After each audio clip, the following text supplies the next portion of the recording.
Welcome back to the Morning Call with Bob Lang. I am so excited to have him here because he loves to trade options, and he likes to trade options around a lot of the names that we use every day, and we basically use equities. And we've been trying to implement more options in our strategies because there's lots of ways to skin a cat out there. So to have Bob here, in a week that I think could be very active, I'm very happy for that. Thanks for coming. Scott, great to be here with you. Thanks very much for having me. Let's start getting into some of your strategies and some of the names you want to go over. And one of the first names that he wants to talk about, which I know everyone knows is near and dear to me, that a lot of us in our community trade, is Tesla.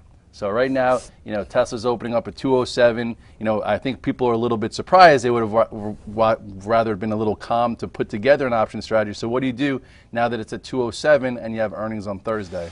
Tesla's one of those really tricky stocks to play, Scott, with options because especially as we come into earnings, the options are going to be very juiced up. Implied volatility has risen quite significantly, and of course after the earnings come out, that implied volatility is going to implode. It's going to sink, right? So how do you play that thing? And one of the best ways to do it that I've done, outside of earnings, is using weekly options. Weekly options give you an opportunity to play a directional type move without getting stuck paying in a lot of time premium. Right. So if you go a week or two out or a month out, you're going to get stuck paying a lot of time premium, and you're going to be sitting in a situation where I really need this stock to take off in a big way for me to make money, make significant money on those options. But the weekly options allow you to give it a chance to so many times I've traded options in a stock, I'm like, okay, I'm right on direction, but I made no money. That's right. Because of the way that they just juice the premiums and then suck it out. Yeah, that's right. And we had it was a couple of weeks ago, I think you had talked about that big move in Tesla. I think it moved like $27 in one day, and I think you'd mentioned it. It was a big red dog reversal, and it came back up and really had a strong trend day that particular day. Yes. Well, those options did move quite strongly, but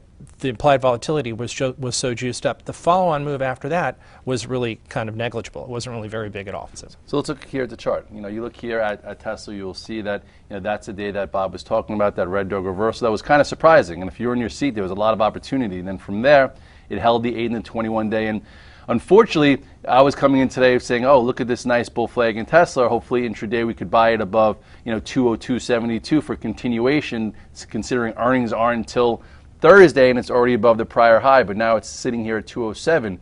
So what would be your suggestion if you're not involved in Tesla options now and you want to trade them for the event on Thursday? What would you think would be the best way to do that? One of the best ways to play Tesla is you can do options in terms of volatility, you can do it in terms of time, or you can do it in terms of direction. My best play for Tesla would be a volatility play. And to do play volatility, you either do it in terms of buying a strangle or a straddle. Straddle is going to be very expensive. In fact, the straddle is probably costing close to $40. So it's basically the market is looking for a $40 move, right? It's either going to go from here to about 250, or it's going to go down to about slide to 160. Right. This is post earnings, so like right after the earnings come out, they're looking for that kind of a size move. So playing a strangle would probably be the better way to go, which means a strangle is simply buying a call slightly out of the money, or maybe a little bit further out of the money, and as well buying a put, which is slightly out of the money. So you match those two up.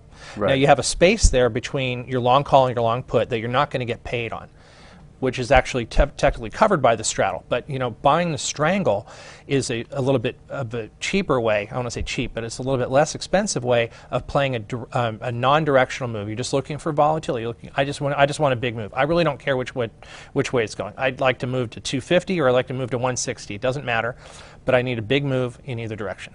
Okay, so that sounds good. Let's move on to Qualcomm. Qualcomm, I was looking at actually also nice tight chart. It broke out above this prior pivot. This was 75.86.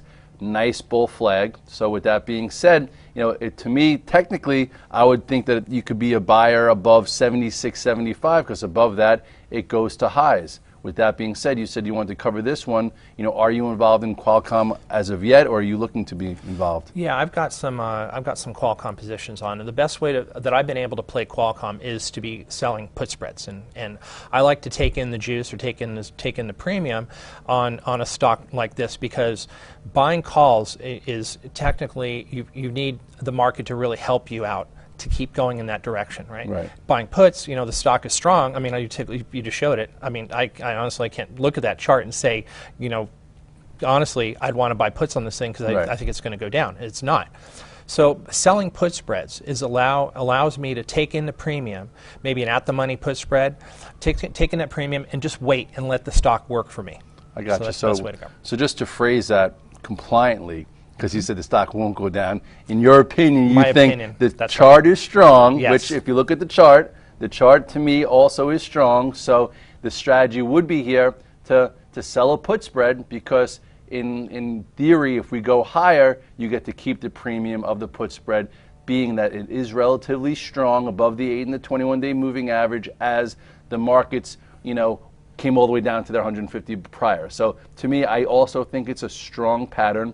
You know, as a trader, above 76, 75, you get a move. As someone who wants to take in some premium, seems like Bob's best way to do it would be to sell a put spread. Yeah, and you know, you look at the chart as you showed there, is that you see that it's made a series of higher highs and higher lows all the way through since the bottom around the $60 level. You know, and you know that's the sort of thing that, you know, every time nice trend. Look at that, nice little trend. Broke out commitment. So to me, again, I agree with you. It looks strong. Let's move on because we have a lot of names here.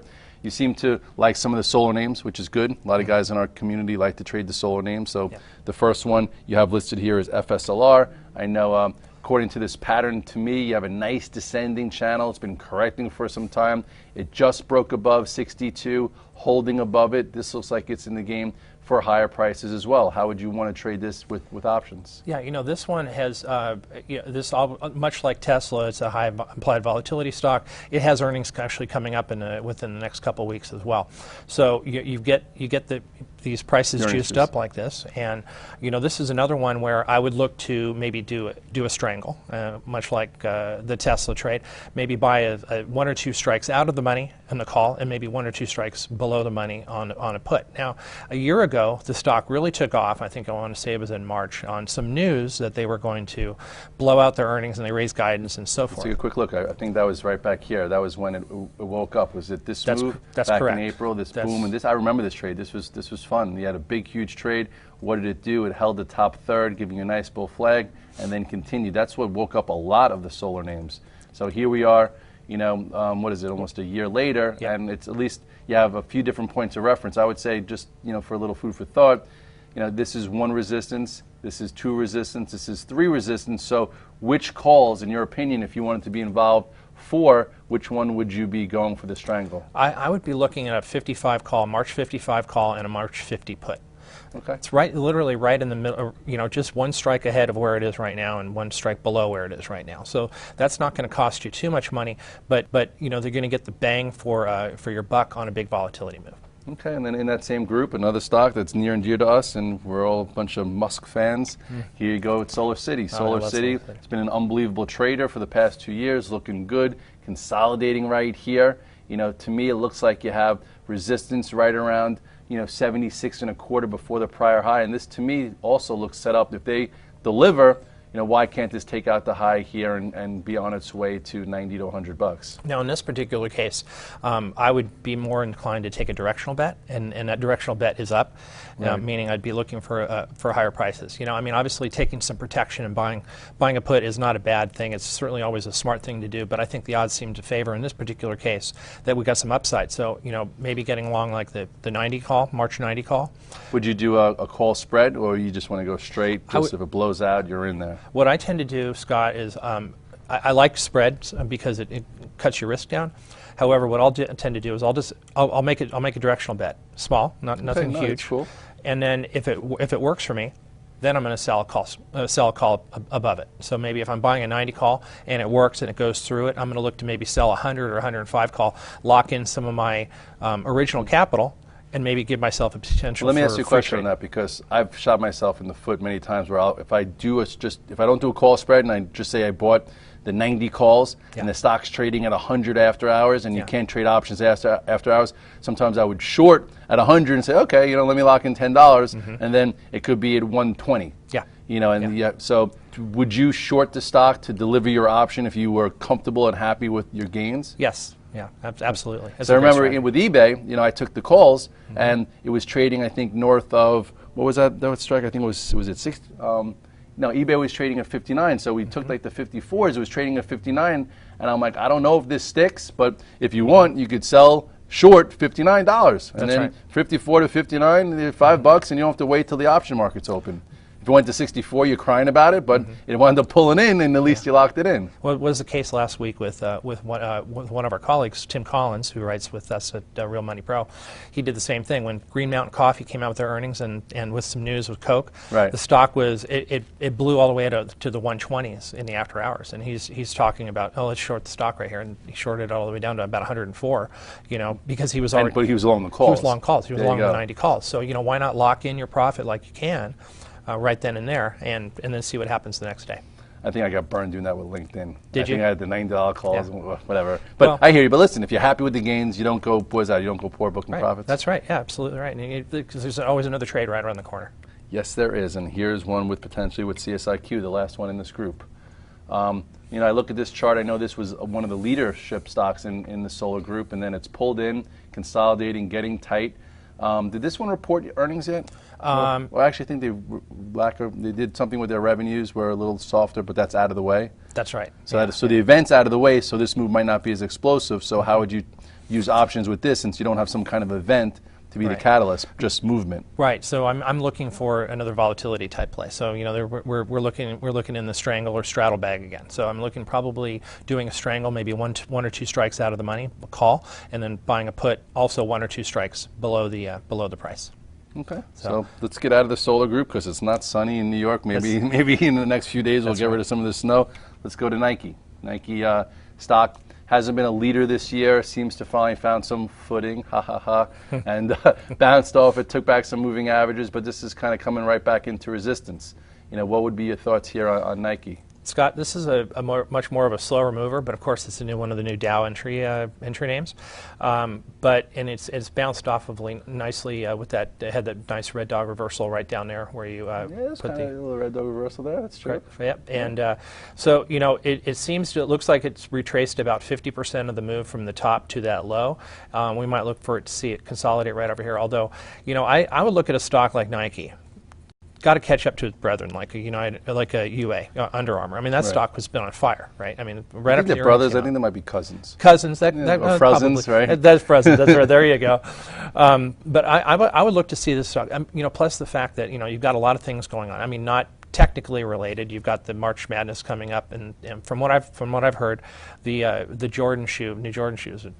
Just trading. It was selling like wildfire. Oh, so, yeah. I mean, so it could get some benefits from that. They have earnings coming out in March, and then we'll see March, some. Okay. March. So you still have that as a catalyst. That's right, and so an option plan Nike would be.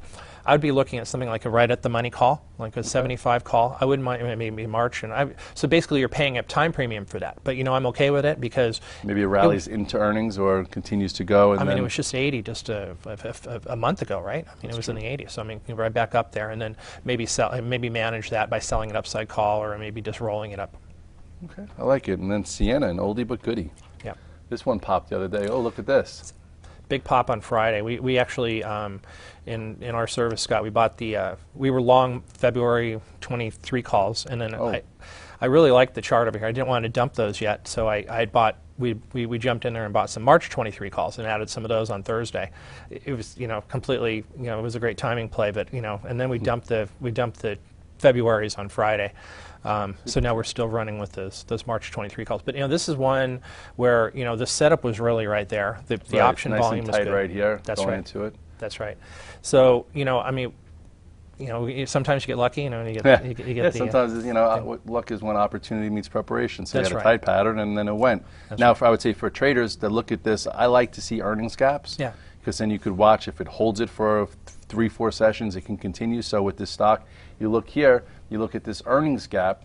Okay, if this earnings gap holds for the next few sessions, maybe you get another trade above the earnings high for continuation. Just to show you that strategy, look what happened with Netflix. Not to, Sienna and Netflix, totally different, but you had an earnings gap, held it for 3 days, trickled into it for a little bit, and went. Okay, that earnings gap gave you some clues that it could continue higher.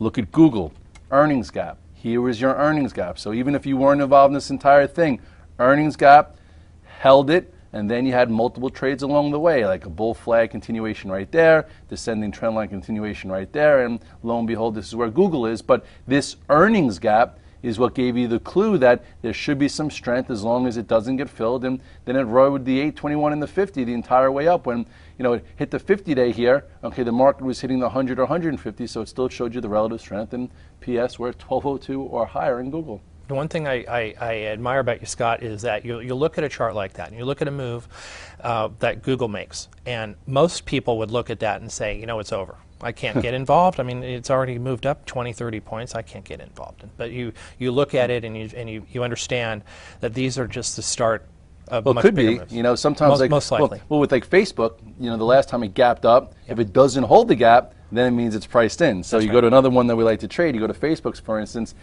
Here is one big gap up that held. So if you weren't involved in Facebook during this whole cup and handle process that I actually went over with Kramer, you could have said, okay, I missed this accumulation part of it. Let me just trade reverse the gap. And look what happened. Okay, held the gap. If you bought it up after the earnings high, you didn't matter that you missed that, and you had a nice trend. But then here, what happened this time? You had a gap up, and then it traded in. So that said that it was priced in, time for a correction, and that's what it did. It corrected all the way down to, oh, what a coinky dink, a nice little red dog reversal right there before going again. So to me, gaps are very powerful. Gaps could tell you a lot. This told you something here, and it also told you something here. Wasn't a fall apart crash, but it was a little corrective phase that you could have been avoiding. Absolutely. And then you take a look at that Facebook right now. It's got a really nice tight high level base right now, and it looks like every down day is met with an up day. It's a little extended from the 8 days, so we shall see. And now let's just turn it back to the markets real quick. A lot of people. I've been writing about the last few sessions is I think a lot of people have caught in this pain type trade, where they perhaps reduced risk, which was smart because we broke the accelerated trend, we broke the intermediate trend, and then all the fear mongers came out and said the market's over 15-20%, maybe 19-29 type of 40%, and then we reversed really hard, and now we're 8 handles away from the high. What do you think? Let's just take a look quick back at that chart real quickly, right here. Right, a stone or a pebble throw away from old highs. What would you like to see right here? What are your thoughts? Do you think we take out 1850 and at some point by June, perhaps see 1900 plus? Scott, I think I'm right along with you. I'd like to see a little bit of consolidation right here, a little bit of tightness in the range over there. But look, volatility has come down quite significantly from what we had just a couple weeks ago. I mean, we hit nearly tagged 22 on the VIX. We're back down under 14%, under 14. But I think what surprised people the most, and I think you talked about it not too long ago, is the speed of which this market turned around. Right. Off that red dog reversal, we came back out, we bounced off of that area, and literally 8 trading days? Are you kidding me? And I hear you. That's why there's a pain trade. 5%. Because they're not letting people in, and people that are getting short, if they don't have a way out, they're just rolling it up, and now we're at that pressure cooker spot again, that 1850. They better make another choice on whether they're going to continue to roll it up if we power through it and close above it, or if we, push through and fail, and then, maybe we get some kind of rest, or we try and touch it and, still need some more time. Right. And I think that every time, for the last 6 times, we've had volatility spikes. And they have been, and you showed it on your chart, and every single time we'd come down to hit that trend line, we bounced really, really hard, really fast. And it made the bear's head spin, basically. So it looks like a lot of the 2013 playbook. That's exactly right. 5 to 7% correction. Some sectors a little bit more than others, some stronger, and then boom, within a certain amount of time, new highs. And I know everyone was saying during this last corrective phase, oh, but this is 2014. Let's not use that playbook. It's almost like, when you want someone to be innocent until proven guilty, the bears just want to prove them guilty, and they don't care about being innocent. They're like, they weren't even saying, oh, we might see the 200-day. They were saying we're going to see 15, 20%. Right. I'm like, why don't we say let's hit the 200-day first, see how the market reacts there, see what the leaders are doing, talk constructively, not try and just build headlines. But with you, I agree that the potency of this move typically leads to higher prices because it shows you appetite, shows you demand, and I think some shorts are caught. And I think what you said earlier is a really important point, is that just let the market tell you what to do. don't try and dictate where things are going to go. I mean, like you alluded to this 1929 thing, and I heard Tom DeMark talking about it not too long ago, and a few other people jumped on the bandwagon and said, yeah, it looks exactly the same as what we're going through right now. Right. I'll let the market tell me what to do and dictate what direction we're going to go into one day at a time. That's how you stay out of trouble. That's right. Listen, pleasure having you. Thanks for all your option strategies. Thank we'll you, have you Scott. back again soon. Great to be here, Scott. Have a good day. All right, thank you.